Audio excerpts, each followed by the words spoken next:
Trysta Krick, how you doing today, sis?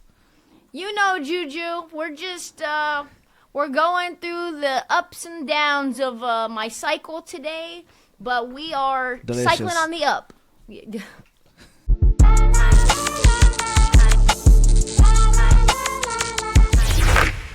Speaking of cycles, though, let's get straight to it, man. Ja Morant versus Klay Thompson. That cycle has come around the mountain, and she has came a couple times. Let's go straight to Ja Morant versus Klay Thompson. It was a spicy game, Juju, not just because of what was going on on the floor. We have Santi Aldama grabbing the prodigal son, Cooper Flagg's ankle as he's trying to go out and get a bucket. Could have injured him. Klay Thompson took exception to that. We had Cam Spencer going absolutely crazy, UConn legend.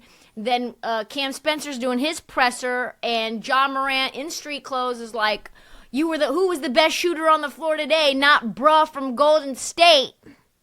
Which is, he doesn't play for Klay Thompson doesn't play for Golden State anymore. So right here we see Klay Thompson and Ja Morant going back and forth, which they've been doing for years, Juju. Since 2021, when the Memphis Grizzlies eliminated the Golden State Warriors in the play-in tournament.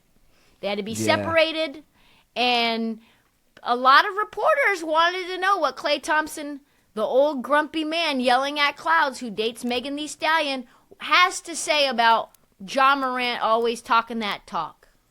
Yeah. Do you think it's inbounds or out of bounds, first of all, for Ja to be playing with Klay in street clothes? Do I think it's out of bounds for Ja to talk to Klay in street clothes? I mean, I think we've seen other players talk in street clothes, and we haven't been, like, super upset about it. I think Ja is just going through it right now. And Ja's always talking. And so because it's Ja, I feel like probably considering how bad the Grizzlies are, and really how bad the Mavericks are too, both of them really should just be keeping their heads focused on the task at hand, which is winning a game in the NBA right now. Could you just win like double-digit games at some point? So I feel like both of them should just say nothing in general. But Ja is always talking, and I think, what do you think, Juju? You think it was inbounds, out of bounds? I don't know, bro. I think that for sure, Ja, it's a bad look. I know it's a bad look just because for the basketball heads and the basketball community, you doing this and your team looking like that ain't the best, like you said. And you ain't even talking to Steph. You ain't talking to LeBron or somebody who in contention. You talking to another person at the bottom of the pile right along with you. So who's also in trade rumors right now. It's not like the Dallas Mavericks are excited about Klay Thompson and how he's performing, even though he did have a bunch of threes. I think he had 6 threes in that game. Missed the game winner, which is why they ended up losing that game. But listen, I just think there's been so much friction between these two guys when they were both at the peak of their team powers that it's like they just can't stop themselves. Yeah, I mean, and somebody like Ja, bro, I feel like I know Ja. I don't know him at all, but I feel like I know Ja. And it's like, man, he don't even really care about some of the stuff he be saying or some of the antics he get into. His judgment in those spur of the moments, those spontaneous things, he just usually chooses the devil's side. But if you ask Ja for real, genuinely, what problem do you have with Klay Thompson? I'm pretty sure he would be like, man, that's the homie, bro. I just be messing with, bro. So I think it blew up way bigger than it was supposed to. But at the same time, when Klay saying stuff like this, what else is the media supposed to do? And at this point, before we cue up the clip and play the clip, I don't think after this clip goes on, that Ja will say he has no problem with Klay Thompson. Because Klay decided he was going to unload the clip and then load it back again and unload that clip and speak some truth bombs about what a lot of people have been saying about Ja pretty much his entire career. Go ahead, Miss Rebecca, and play it. And then with Ja, he's a funny guy. He has a lot to say all the time, especially for a guy who rarely takes accountability. But you know what? That's for another day. What did Ja have to say on this occasion? nothing of intelligent depth. It was really just his just running his mouth, and he's been running his mouth for a long time, and it's funny to run your mouth when you're on the bench. It's kind of the story of his career so far, just leaving us wanting more. You know, we all want to see him out there and do his best, but he's just been letting a lot of other stuff get in the way of that. And we need that in the NBA. We need our best players to be out there, and when you're a star, it comes with a great responsibility, and I hate to see that go to waste. Uncle Klay. There may not be a more devastating post-game comment. Okay, look, I was with you until that. It's devastating. I mean, I hear you. I hear what Klay said. It was pretty sharp. It was good fodder for the media. But man, come on. If I'm in a trash talking matchup with Klay Thompson, oh, I'm wasted talent. Oh, the clever Klay. Oh, I need to be on the court more. Of course I do. Join the line of people telling me that, Klay. Salute to Klay. And I'm not even on Josh's side. Nothing of intelligent depth.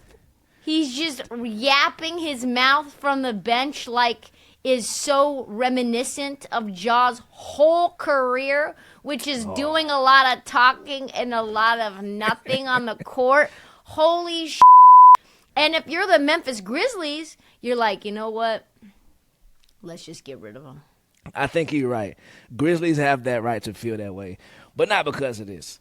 Like Ja and Klay, I feel like it's like a fart. What's going on with Klay is because this is number 2 in the same week for Klay. Klay just had to defend himself and his woman, Salute to Meg, from getting talked about, called certain names from Jason Williams, the legend, behind the back Jason Williams from the Kings, and on Pat Bell podcast when they was referring to her as the P word. And Klay had to come out last week like, bro, we supposed to be doing better than this. What we doing? You gonna call my girl some P? I mean, if you want to bleep it, Miss Rebecca, we can go ahead and bleep it. Get 5, 4, 3, 2, 1. He called her a piece of. You feel me? And this is your fraternity. This is people in the same fraternity you from, your brotherhood. Klay Thompson in the same brotherhood as Jason Williams, as Pat Bev, and to hear them discuss you and your. Why'd they say that? Exactly. See, that's why I feel like. They were talking about how Klay has his slump. His performance ain't as good as it used to be. But at the same time, Klay came out and said basically they said he's drowning in the pee, and so that's why he's playing PU basketball. No. That's what they're saying, basically.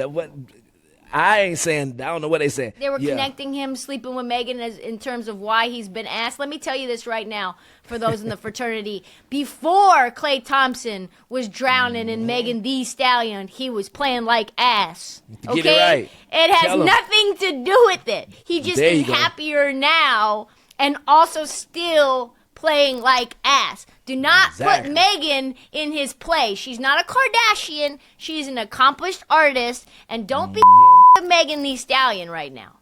Exactly. That's my point. My boy Ben ass. You didn't see his numbers last year? I was DraftKings under on Klay Thompson all year last year. And if he do hit, a garbage can get a steak.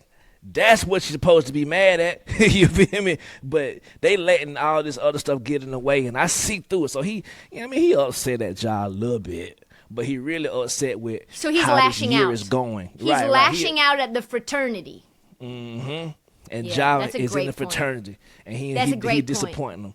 You feel me? But neither here nor there. Moving on as well in this fraternity. Nikola Vucevic, bro, after the game the other night. The Bulls got to win, but my boy was not here for none of that BS. Don't jump on my back. Don't play with me right now. Go to the locker room.